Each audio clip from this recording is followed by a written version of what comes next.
प्रभु जीशु ख्रीष्टଙ୍କର मधुर नाम रे आपण मानक प्रेज द लॉर्ड। आज आम गोटे वाक्य को ध्यान करिबा।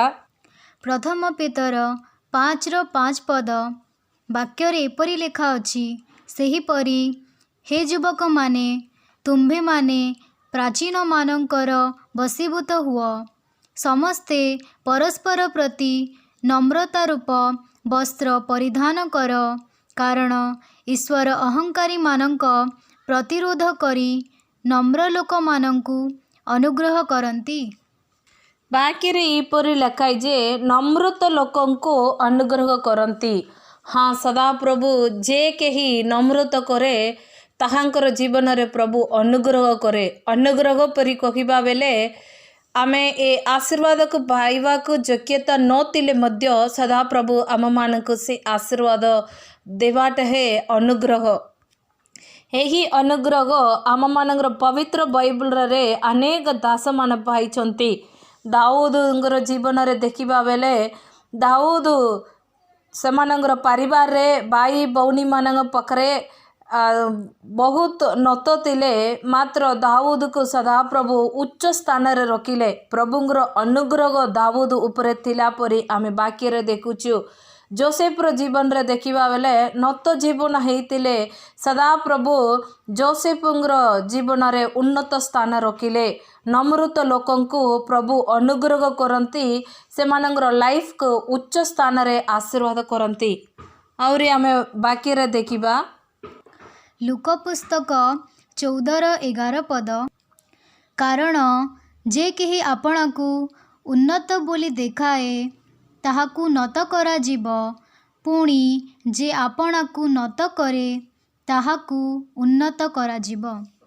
नत करिबा जीवन को प्रभु उन्नत करिवे। उन्नत परि देखाइबा जीवन को प्रभु नत करिवे। सेतिपाई सदा प्रभुंगर निकटरे आमे नम्रतरे रहिबार आवश्यक। ए गोटे कहानी द्वारा आपण मानक जनाइबा पाई चाहे। रविवार दिन रे दुईटी पास्टर गोटे मंडली की जाइतिले। से मंडली रो पास्टर दुईटी पास्टर आसुछंती, आज आमे केमती करिबा बोली चिंता कले। ठीक अच्छे, दुई जन को 10-10 मिनिट देवा, से माने प्रभुंगर वाक्य को शेयरिंग करिवे परी से पास्टर प्रथम पास्टर को डाकिले। से पास्टर उठिले, गौरव हेकी चलिले, स्टेज को ऊपर चढ़िले। स्टेज पाखरे तार बाइबल खाता को रखिले, प्रिपेयर करितिबा पेपर को भी रखितिले और समस्त को हालेलुया हालेलुया कहले। अनेक विषय को कहले, मु एमती प्रचार करे सेमती प्रचार करे कहले। परे प्रार्थना करबा को आरंभ कले, हालेलुया हालेलुया पुनर्दान कहले।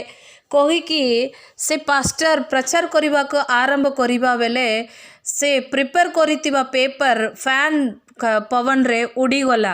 परे से कौन करिबा परी जानी नहीं, बहुत भय लागला। निजे को निजे मेसेज दे नहीं पारलार, बहुत इनसल्ट पाइले और नत ही करी चौकी रे आसिकी मुंड तलके करी आसिकी बहुत चिंता रे पुनर्दान निजर चौकी रे बसिले।